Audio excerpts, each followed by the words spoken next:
अस्सलाम वालेकुम friends and family, welcome back. जैसे आपको पता है कि हमने एंड कर ली थी मैन ऑफ मीडान की। तो अब हम देखते हैं कि हमारे एक्स्ट्रा फीचर्स क्या हैं गेम के। ये देखते हैं प्ले अलोन, अभी कौन से न्यू ऑप्शंस आते हैं। अच्छा, तो अब सिर्फ सीन सिलेक्शन है। ओके, तो ये थे हमारे चैप्टर्स।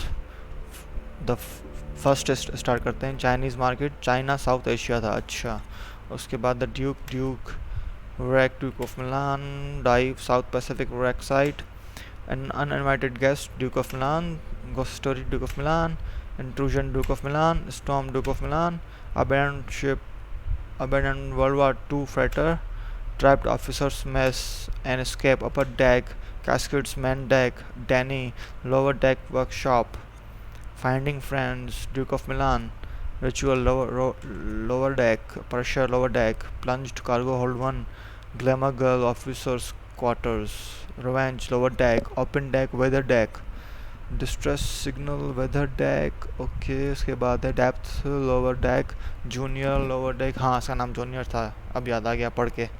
इसने सुसाइड की थी।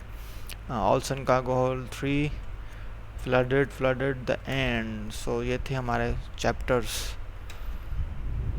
अब देखते हैं कि स्पेशल फीचर्स में कौन से फीचर्स अनलॉक हुए हैं।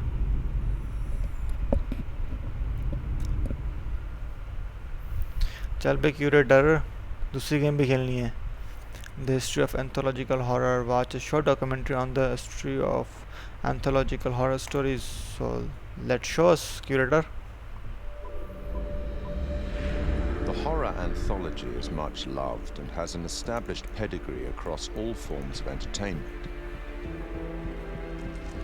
चलो डॉक्यूमेंट एंजॉय Twice करते हैं। Told Tales by Nathaniel Hawthorne in 1837 to Clive Barker's Books of Blood in the mid-80s, and with the likes of Blackwood, Poe and Lovecraft in between, short story horror writing has long been a popular format. अच्छा, तो ये real documentary है। Largely regarded as the first published horror anthology, Twice Told Tales is a collection of mostly previously published stories from The Token, an annual illustrated gift book published in Boston.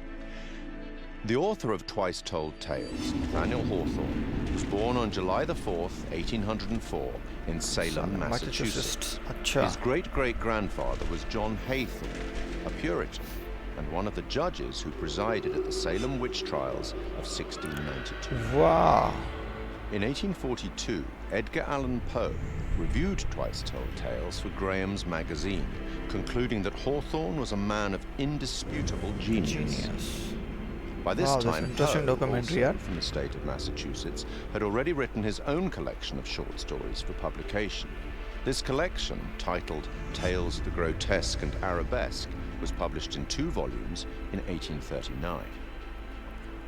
The horror anthology had become a recognized format, and after also writing many short stories for newspapers and magazines, Olgen and Blackwood's first publication, The Empty House and Other Ghost Stories, was released in 1906. Blackwood went on to write such classics as The Willows and The Wendigo, which was first published in another anthology, The Lost Valley and Other Stories, in 1910. Fast forward 74 years to 1984 and the first publication of Books of Blood. Each book was a collection of horror stories written by British author Clive Barker, the first of which catapulted Barker to legendary status in horror writing, with Stephen King proclaiming him the future of horror. Several of the stories from Books of Blood have been adapted successfully for film, including Rawhead Rex and The Midnight Meat Train. Barker adapted The Yattering Jack in 1986 for use in George A. Romero's anthology TV series Tales from the Dark Side. I take it you will remain. Short-form storytelling arrived on a new medium in 1938 when the radio show The Mercury Theatre on Air broadcast an adaptation of Dracula. I have never seen Count Dracula by day. At sunrise, at the first cockcrow, he is gone. Good The series was the creation of Orson Welles and John Houseman and became most famous for its broadcast of War of the Worlds, which terrified listeners, believing that the alien invasion was a reality. From 1942, the radio drama series really. Suspense broadcast more than 90 short plays on CBS radio for 20 years, often featuring some of Hollywood's leading stars. Initially, the series seldom used material that would be classified as horror, fantasy, or science fiction, but by the late 50s, this became a regular occurrence, including material such as H.P. Lovecraft's The Dunwich Horror. One episode, The Hitchhiker, broadcast in 1942, featured a performance by Orson Welles and was later adapted for an episode of The Twilight Zone in 1960. 1947 saw the debut of Quiet Please, a radio horror and fantasy series created by Willis Cooper. Cooper had been a writer for Orson Welles' Campbell Playhouse, which had succeeded the Mercury Theatre on air. Which is written and directed by Willis Cooper and features Ernest Chappell. Quiet Please for tonight is called Camera Obscura. The play's scripts often broke the fourth wall by speaking directly to the listener, a technique much adopted in later horror anthologies. That's In his book, Terror on the Air, Horror Radio in America, Richard J. Hand wrote that Cooper had enjoyed creating roles for the audience, including implicating them in the action of the story itself, indicating a clear desire to create horror as interactive entertainment more than 70 years ago. The show ran for 2 years. Forward 50 more years in radio, and in October 2010, we see the debut of Larry Fessenden and Glenn McQuaid's radio show, Tales from Beyond the Pale. Successful genre filmmakers in their respective rights, the two began producing episodes under Fessenden's studio, Glass Eye Pix, influenced by the works of Boris Karloff, Peter Lorre, and Orson Welles. Fessenden would later partner with the show's sound designer, Graham Resnick, to write the scripts for Supermassive Games' critically acclaimed horror debut, Until Dawn, and for the first game in their Dark Pictures horror anthology, Man of Medan. Until Dawn मैंने खेली हुई है थोड़ी बहुत वो सिर्फ PlayStation 4 की game है तो PC में नहीं है. I'm sorry मैं आपके लिए रिकॉर्डिंग कर नहीं सकता. Since the Twilight Zone in 1959. Created and presented by Rod Serling, The Twilight Zone ran for 5 seasons on CBS from 1959 to 1964. UFO. Each show was a standalone story featuring characters faced by surreal and often disturbing events. Serling's introductions and conclusions to each show summarized the story and provided some justification for the events and, often, the moral of the story. In 2016, Rolling Stone placed The Twilight Zone at number 7 in its list of the greatest shows of all time. वाह भाई वाह. The 1972 film Tales from the Crypt is highly regarded by fans of the genre. Starring Peter Cushing and Joan Collins and featuring Ralph Richardson as the Crypt Keeper, it is an anthology film based on stories from EC Comics and one of several amicus horror anthologies produced in that decade. And in 1989, HBO launched a horror anthology series under the same name, also based on EC Comics, which ran until July 1996. Cool documentary. 1982 saw the release of Creepshow, a dark comic horror anthology film directed by George A. Romero. Influenced by and a homage to the material from the EC and DC comics of the 1950s, its entirely original material was written by Stephen King, and it is a somewhat tongue-in-cheek expression of the horror genre. 25 years on, and in 2007, Trick or Treat presents another set of horror shorts as a dark comedy horror anthology film. And then, in 2012, a very different anthology film with a very different tone, VHS. Yes, VHS मैंने देखी हुई है. इसकी 3 या 4 parts हैं, मैंने सब देखे हुए हैं. Disgusting, an American it's horror really genre disgusting website and movies. film production company, VHS is a much darker horror anthology film. comprising 6 short horror stories and linked by a found footage theme. 2 of the stories, Second Honeymoon and Tuesday the 17th, were written and directed by Ty West and Glenn McQuaid. Other examples in film and TV that are more than worthy of mention are Roger Corman's 1962 anthology, Tales of Terror, based on 3 Edgar Allan Poe short stories and featuring Peter Lorre, Vincent Price, and Basil Rathbone. The 1963 Italian horror anthology, Black Sabbath, narrated by Boris Karloff. The TV series Night Gallery, a spiritual successor to, or certainly a close relative of, The Twilight Zone, fronted again by Rod Serling and focusing more directly on horror, which ran from 1969 to 1973. Stephen King's Cat's Eye of 1985.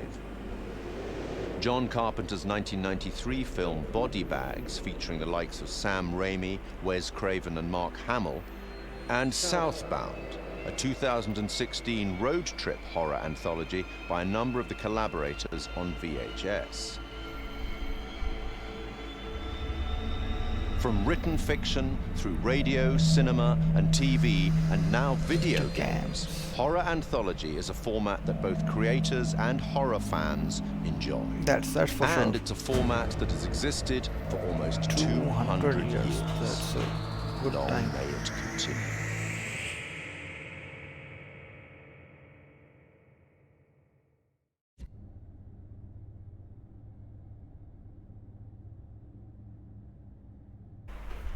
अब दूसरा special features check करते हैं. Playing the fool, interview with Shaun Ashmore. पता नहीं कौन है, शायद game का कोई डायरेक्टर, प्रोड्यूसर या कोई राइटर होगा. Hey, what's up, man? Conrad. Good to finally meet you, Conrad. This is Brad, by the way, my little bro. Hey, man. Want to crack a cold one with me? In the Man of Medan, I play a character named Conrad. अच्छा, And I think initially when we find Conrad, he is it's a real a sort of cast. entitled guy, I know, a but I'm even wealthy surprised American right who's on now. vacation. Where's the old crust bucket skipper anyhow? He's an adventurous guy. He lives off the cuff. He does what he wants. I'd invite you to make yourselves at home, but And I think that's kind of fun to play as an actor. He has no censor, he's no filter. So whatever circumstance he's put into, you know exactly how Conrad feels. And so it was kind of fun performance to start out being brash, That's a really kind of a good silly option guy, कि आप and just game jump में in and have fun with अपने that. character का everybody on कोई board and ready to real go? interview add कर रहे हैं. That's a nice feature. Selling, I'm buying. I think Conrad and I have some similarities. I think the sense of humor Achha. and the sense of fun are similar between Conrad and I. But I will say that he's a little more aggressive and a little more outlandish than I am. Guys, look, I think we gotta listen to our experienced, beautiful, smart, and beautiful captain here. If she says we should do things Connie, the right... please. I didn't bring you on this trip to get laid. wait, what? I think Conrad's the kind of guy that I would like to be at a party with. You know, I'd like to have a barbecue and drink some beers with him. I don't know that Conrad and I would be best friends. I think we'd butt heads a little bit. Right on, Radical. I like the cut of your ship. It's jib. Don't ruin it. I think the scenes that I've had the most fun with so far are basically when Conrad is going absolutely shooting. crazy. I don't want to give too much away, but there's a scene where these sort of fishermen interact with our divers, with our core crew here. And he's just a bit of an asshole. Hey, we got damage here, you see this? We can take care of this, man. It's not a problem. I mean, what do you think? Like $10 cover it? Oh, whoops, my bad. Let's make it 20. Olsen की बेइज्जती हो रही Okay, है. okay. बेइज्जती. Hold on. I got this. Well, shoot, you think it's more like 30? I can do 30. All right. You drive a hard bargain, but I'm with you. Here, you know what? Let's just throw in the whole pot. That's yours. You go ahead. Let's go. No! He's just got an attitude. He's brash. These people are messing with his group, and he just kind of lets loose and talks trash to them. And as a guy who would never do that in real life, it's a lot of fun to just kind of let Conrad flow, say whatever he wants. You are an idiot. They left, didn't they? That doesn't make you any less of an idiot. You know, the only thing funnier than seeing you try to buy your way out of that situation is watching you put your money to waste. Got a smile out of you. Phyllis With every काफी penny. different है real में. One of the most interesting and one of the key moments that sticks out for me is Conrad's decision in the first act of the game, either to stay with the group or potentially just take off. Storm's 8 miles away. They came here on a boat. Maybe we can take it. Yeah, it's a speedboat. I can get out through the window. We gotta break these off first. Too loud. They'll hear it. We're gonna break them during the thunder. Good call. Don't leave us here, okay? And I think, again, this is what's interesting. Depending on how the player sculpts the story, Conrad can become a coward, essentially, and desert his friends and his family, or become a hero and stay. These fuckers need to pay. So that, to me, is very, very interesting. Two very human choices, and depending on how our player decides to live with these characters, can totally change the outcome of the game. So I think that I enjoy when Conrad makes the heroic choice and gets to stick around. He obviously gets to see more of the adventure, but it's just as possible that he tries to save his own life and takes off. Whew, wow, that was intense. That's one way to put it. You got a better way to put it? All the characters do have very strong personalities and drives. Leave! I think Conrad is the instigator. Good news, bad news. Bad news? I don't see how this could get any worse. I think he is the one that really starts the confrontation with the fishermen. These are kind of maybe the fishermen I pissed off earlier. Oh, god damn it, Conrad. Great, just great. And the good news? So I think in a lot of ways, Conrad is there to stir the pot and create drama. I recognize them. How was that good news? I thought you were gonna ask the good news first. You're such an idiot, Jesus. Do I prefer playing the good guy or the bad guy? I think that there's fun in both. Yes, that's To true. be honest, Fun I in don't both. get to play the bad guy as much as I get to play the good guy, so I think I relish those moments where I get to play the darker side of things. But I think every good hero has that balance, has that dark side. I think a good guy who only is doing good things is kind of boring. You just had to piss them off, didn't you? So I think that there's elements of both sides in both characters. And the best villains are the villains that don't think they're doing anything wrong. Their motivation is not like, oh, I'm a mustache twirling bad guy. It's like, no, they're doing what's right for them. It just happens to be against what most people think is the right thing to do. If I can't shoot them as payback, at least I could मुझे give लग them a रहा है nice कि jab जो with a sharp Conrad knife. का character है वो इन्होंने Because real I've had some दिखाया है experience working physically. with motion जो capture and दूसरे games characters before, हैं, this उनकी experience was उन्होंने, much easier for me creators coming ने right voice in. I didn't use feel की like है I was voice, jumping into the but deep end. physical appearance What I में थोड़ी really change की like है. is that all the actors are constantly there all the time. There's the ability to work off each other without the pressure of specific lighting and marks. There's a freedom to that I really, really enjoy. It's been really good. It's been very kind of a free experience as far as like motion capture performance. You got a funny way of saying thank you, Conrad. You're a piece of work, Conrad. I'm not all work, I'm a little play, too. #wink. Hashtag wink. Hashtag bye-bye.